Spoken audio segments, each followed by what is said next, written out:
हरे कृष्णा। ओम नमो भगवते वासुदेवाय। ओम नमो भगवते वासुदेवाय। ओम नमो भगवते वासुदेवाय। नारायणं नमस्कृतं नरं चैव नरोत्तमं देवीं सरस्वतीं व्यासं ततो जयमुदीरये। नष्टप्रायेषु अभद्रेषु नित्यं भगवत सेवया भगवते उत्तम श्लोके भक्ति भवति नैष्ठिके।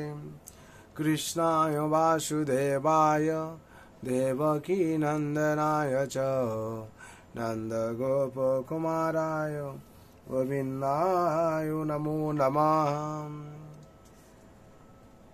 श्रीमद्भागवत स्कंद 10 अध्याय 3 श्लोक संख्या 32। श्री भगवान उवाच तमेव पूर्व सर्गे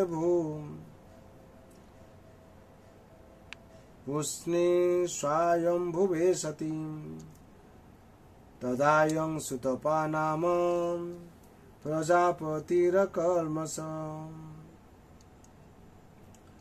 श्री भगवान उवाच भगवान देवकी के बोलें তুমি एव वस्तुतपक्षे पूर्व सर्गे पूर्वकल्पे अभू হয়েছিলে পুষ্ণি नामक स्वयंभुव মন্বন্তরে সতী হে সতী তদা তখন অয়ম বসুদেব সুতপা নামক প্রজাপতি অকল্নব निर्मल पुण्यवान व्यक्ति। अनुवाद। भगवान बोलें हे सती स्वयंभुव मनन्तरे तुम्हार पूर्व जन्मे तुमी पुष्णि नामे जन्म ग्रहण करेছিলে এবং বসুদেব ছিল অতি পুণ্যবান প্রজাপতি সুতপা। তাৎপর্য।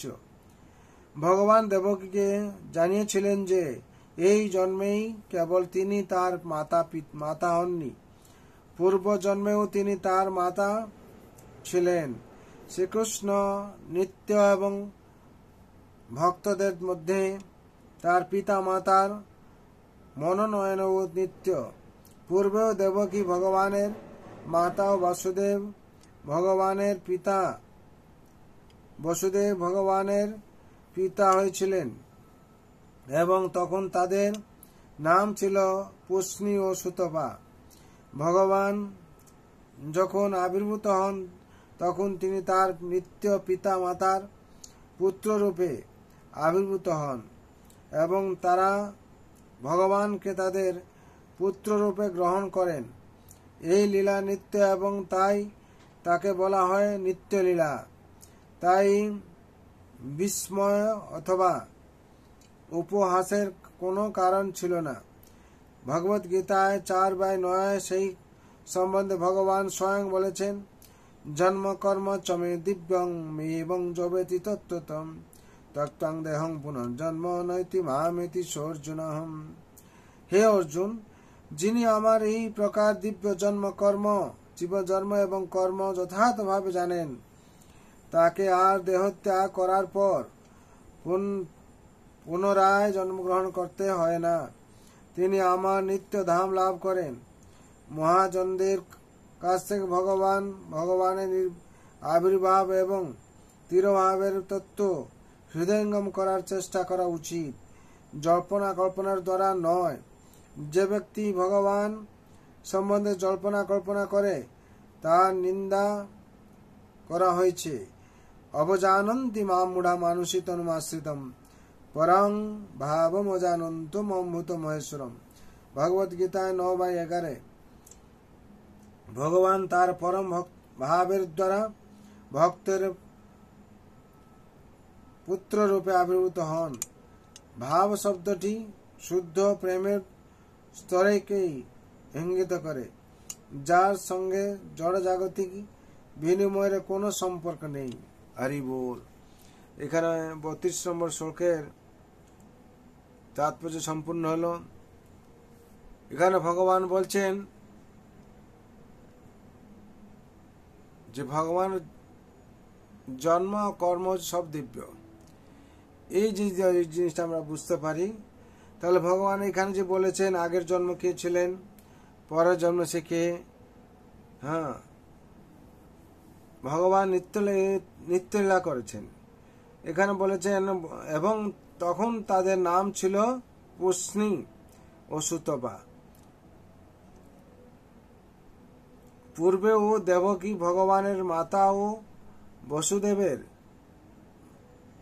ভগবানের পিতা হয়েছিলেন এবং তখন তাদের নাম ছিল পুষ্ণি ও সুতপা। ভগবান যখন আবির্ভূত হন তখন তিনি তার নিত্য পিতা মাতার পুত্র রূপে আবির্ভূত হন এবং তারা ভগবানকে তাদের পুত্র রূপে গ্রহণ করেন। এই লীলা নিত্য এবং তাই তাকে বলা হয় নিত্য লীলা। তাই বিস্ময় অথবা উপহাসের কোনো কারণ ছিল না। আর ভগবান বলেছেন ভগবান জন্ম হচ্ছে দিব্য, জন্ম এবং কর্ম দিব্য। আমরা ভগবান জন্ম কর্মকে যদি পরিহাস করি তাহলে ভগবান বলেছেন অবজানন্তি মামুড়া মানুষতনুমাশ্রিতম পরম ভব জানন্তম অমৃতমশ্রম। তাহলে আমরা ভগবান তার পরম ভাবের দ্বারা ভক্তের পুত্র রূপে আবির্ভূত হন। ভাব শব্দটি শুদ্ধ প্রেমের স্তরকে ইঙ্গিত করে, যার সঙ্গে জড়জাগতিক বিনিময়ের কোনো সম্পর্ক নেই। তাছাড়া এখান থেকে আমরা ভালো করে বুঝতে পারছি ভগবানের যে জন্ম নিয়েছেন এটা নিত্য লীলা। ভগবান লীলা বিলাস করছেন ভক্তকে দিয়ে। আর ভক্তের মাধ্যমে কোথায় কার কাছে পুত্র হয়ে আসবেন ভগবানের নিত্য লীলা করেন। তার জন্য সংসারও সেরকম আমরা ভগবান সেই একই ভগবান যে কি আদি পুরুষ গোবিন্দ ব্রহ্মসংহিতাতে বলেছেন ব্রহ্মা ঈশ্বর পরম কৃষ্ণ সচিদানন্দ বিগ্রহ অনাদিরাদি গোবিন্দ সর্ব কারণে কারণ। সব কারণের কারণ হচ্ছেন গোবিন্দ। গোবিন্দ ছড়ায় সংসার আর কিছু নেই। তার জন্য ভগবান সেই জগন্নাথ বলদেব সুভদ্রা রূপে এসছেন, স্বয়ং জগন্নাথ। হ্যাঁ, তার জন্য বলা আছে ওম জগন্নাথ মহাবিষ্ণু বলদেব সদাশিবম সুভদ্রা ব্রহ্মশক্তি চ প্রণমামি পুনঃ পুনঃ। সেই কৃষ্ণ জগন্নাথ হলেন জগন্নাথ, বলদেব সুভদ্রা মারে নিলেন। সুতরাং আদি পুরুষ গোবিন্দ যে ঈশ্বর পরম কৃষ্ণ সচিদানন্দ বিগ্রহ অনাদির আদি গোবিন্দ সর্ব কারণের কারণ, সব কারণের কারণ গোবিন্দ। তার জন্যে পরম পুরুষ গোবিন্দের চরণে আমাদের সবসময় শরণ নেওয়া উচিত। আত্মসমর্পণ করে ওনার অনুশাসন পালন করে আমাদের সংসারে চলা উচিত। আমাদের কর্তব্য হলো শরণ নিয়ে চলা। ভগবান কি করবেন না করেন ওনার কথা আপনি জানেন। তার জন্য সর্বভন্ত সুখিন সর্বে শান্ত নিরাময় সর্বে ভদ্রাণি পশ্যন্ত মা কশ্চিৎ দুঃখ ভাগ হবে। হরে কৃষ্ণ কৃষ্ণ কৃষ্ণ হরে হরে, হরে রাম রাম রাম হরে হরে। जय जगत गुरु शिल प्रभुपाद की, श्री गुरु महाराज की जय। श्रीमद् भागवत महापुराण की जय। श्रीमद् भगवती यथार्थ की जय। अनंत कोटि वैष्णव भक्त वृंद की जय। उपस्थित भक्त वृंद की जय। निताय गौर प्रेमानंदे हरि हरि बोल, हरि हरि बोल, हरि हरि बोल।